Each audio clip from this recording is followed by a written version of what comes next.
பெரியம்மா என்ன பண்ணிக்கிட்டு இருக்கீங்க? இப்படி காயப்புறம் பிரித்து வச்சுக்கிட்டு இருக்கீங்க. போயிட்டு வந்தேன்னா இந்த வாழைக்காய் வந்து 20 ரூபா, முட்டைகோசு 30 ரூபா, சவுச்சவு 25 ரூபா, புடலங்காய் 20 ரூபா, முள்ளங்கி 20 ரூபா, இது 25 ரூபா, இது 20 ரூபா, வெண்டைக்காய் 20 ரூபா, எல்லாம் கூறு ஒன்று வச்சுங்களேன். அவரைக்காய் 20 ரூபா, பீன்ஸ் 30 ரூபா, கொத்தரங்காய் 10 ரூபா, கிழங்கு 30 ரூபா, தக்காளி வந்து 1/4 கிலோ 25 ரூபா. இவ்வளோ விலை விற்கிது மக்களே. நீங்கள் என்ன பண்ணுறீங்க? உங்கள் ஊரில் என்ன விலை விற்கிதுன்னு சொல்லுங்கள். இந்த காயெல்லாம் எப்போ? ஒரு மாதத்துக்கா ஒரு வாரத்துக்கா? 4 நாளில் காலியாகிடும். எங்கள் குடும்பம் பெருசு, 2 வெஞ்சனம் வைப்போமா, 4 நாளில் காலியாகிடும். சர்க்கரை கிழங்கு என்ன வெஞ்சனம் வைப்பீங்க?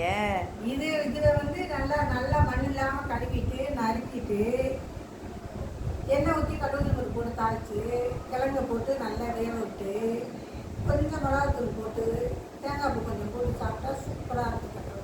சும்மாவும் அவிச்சு சாப்பிட்லாம்.